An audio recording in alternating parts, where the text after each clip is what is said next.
প্রিয় মাধ্যমিক পরীক্ষার্থী বন্ধুরা, আজকে আমার আলোচ্য বিষয় ভূগোল থেকে অর্থাৎ এবিটিএ টেস্ট পেপার 2023-24 ভূগোলের 774 পাতা। চলো দেখে নিই আজকের আলোচনার প্রথম প্রশ্নটি। দেখো, 774 পাতার প্রথম প্রশ্নে রয়েছে, বহির্জাত শক্তি নয় এমন একটি শক্তি হলো অপশান খ অগ্নুদ্গম। 1.2 দুটি কড়ির জলবিভাজিকা, আবার বলছি দুটি কড়ির বিভাজিকা হলো অপশান ঘ এরিটি।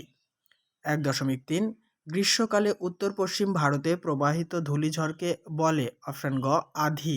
1.4 পাশ দিয়ে জাপানের পাশ দিয়ে প্রবাহিত উষ্ণ স্রোতটি হল অপশান গ কুরোশীয় স্রোত।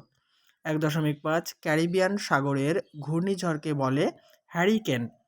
1.6 জৈব বর্জ্য ব্যাকটেরিয়া দ্বারা হিউমাসে পরিণত করাকে বলা হয় অপশান ক কম্পোস্টিং। 1.7 নিম্নলিখিত রাজ্য ভেঙে লাদাখ কেন্দ্রশাসিত অঞ্চলে পরিণত হয়েছে, উত্তর হবে অপশান ক জম্মু কাশ্মীর। 1.8 ভারতের বৃহত্তম লেগুন হল অপশান গ চিল্কা। 1.9 অসমে কালবৈশাখীর নাম হল অপশান গ বরদইছিলা। 1.10 অস্থানু শিল্প হল, দেখো অস্থানু শিল্প হচ্ছে অপশান ঘ বস্ত্রবয়ন শিল্প। 1.11 বল উইভিল কীট ক্ষতি করে কার্পাস চাষের। 1.12 জনঘনত্ব সবচেয়ে কম অপশান গ অরুণাচল প্রদেশে।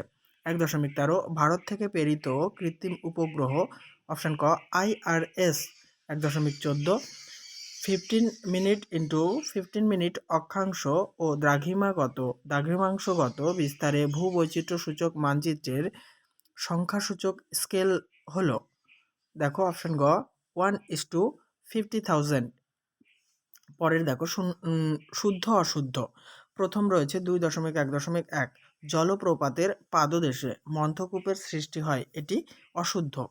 নেক্সট 2.1.2 অ্যানিমোমিটারের সাহায্যে বায়ুর গতিবেগ মাপা হয়, এটি শুদ্ধ। পরের প্রশ্ন, পরের তথ্য আর কি, নিরক্ষীয় অঞ্চলে সমুদ্র জলের লবণতা সর্বাধিক থাকে, এটিও অশুদ্ধ। পরেরটি দেখো, ওজোন স্তরকে প্রাকৃতিক সৌরপর্দা বলা হয়, এটি শুদ্ধ। 2.1.5 কেন্দ্রাতিক বলের প্রভাবে গৌণ জোয়ার সৃষ্টি হয়, এটি শুদ্ধ। নেক্সট, ইসরোর সদর দপ্তর হলো বেঙ্গালুরু, এটিও শুদ্ধ। শেষ দেখো, ল্যাটেরাইট মাটিতে ধৌত প্রক্রিয়া বেশি হয়, এটিও শুদ্ধ। এবারে শূন্যস্থান পূরণ দেখে নাও।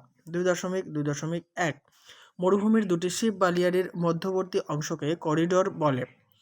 পরের শূন্যস্থান জলীয় বাষ্প ঘনীভূত হওয়ার সময় লিনতাপ ত্যাগ করে। নেক্সট, হিমপ্রাচীর দেখা যায় আটলান্টিক মহাসাগরে। 2.2.4 একটি ওয়েস্ট এর উদাহরণ হলো ভাঙা মোবাইল, ভাঙা টিভি, ভাঙা ফ্রিজ, তোমরা যা খুশি দিয়ে দিতে পারো। 2.2.5 কোয়েম্বাটুর শহরকে দক্ষিণ ভারতের ম্যানচেস্টার বলা হয়। নেক্সট, ভারতের দীর্ঘতম জাতীয় সড়কপথ হলো NH44। 2.2.7 এল নিনোর উৎপত্তি হয় প্রশান্ত মহাসাগরে। এবারে একটি বা দুটি শব্দে শূন্যস্থান পূরণ করো। প্রথম শূন্যস্থানের একটি বা দুটি শব্দে উত্তর দাও। প্রথম প্রশ্নের উত্তর 2.3.1 যে উচ্চভূমি দুটি নদী অববাহিকাকে পৃথক করেছে তার নাম জলবিভাজিকা। পরের প্রশ্নের উত্তর, ক্রান্তীয় সমুদ্রে উষ্ণ সমুদ্রস্রোত সৃষ্টি হয়। নেক্সট, সিংহের অভয়ারণ্য গুজরাটে, ভারতের গুজরাট রাজ্যে অবস্থিত, মানে গুজরাটের গির অরণ্যে অবস্থিত, ঠিক আছে। এখানে যেহেতু রাজ্য চেয়েছে তোমরা গুজরাট দিলেই হবে। পরেরটি দেখো উত্তর, একটি তেজস্ক্রিয় বর্জ্যের নাম ইউরেনিয়াম। 2.3.5 পশ্চিমবঙ্গ ও ঝাড়খণ্ড রাজ্যের যৌথ বহুমুখী নদী পরিকল্পনার নাম DVC, বা তোমরা লিখতে পারো দামোদর ভ্যালি কর্পোরেশন। পরের প্রশ্নের উত্তর, বৃহৎ কারখানার পাশে যে শিল্প গড়ে ওঠে তাকে অনুসারী শিল্প বলে। 2.3.7 এর উত্তর, ভারতের, আবার বলছি 2.3.7 এর উত্তর, সমুদ্রের মাছের প্রধান খাবার প্ল্যাঙ্কটন। শেষ প্রশ্নের উত্তর, টপোগ্রাফিক্যাল মানচিত্রের সমোন্নতি রেখার সাহায্যে ভূপ্রকৃতিকে বোঝানো হয়। এবারে বাম স্তম্ভের সঙ্গে ডান স্তম্ভ মিলিয়ে নাও। তাল এর সঙ্গে মিলবে হচ্ছে 3 নম্বর, পশ্চিম হিমালয়ের হ্রদ। বৃহত্তম মোটর গাড়ি নির্মাণ কেন্দ্র এর সঙ্গে মিলবে 4 গুরগাঁও। রেগুর মাটি এর সঙ্গে মিলবে 2 তুলো।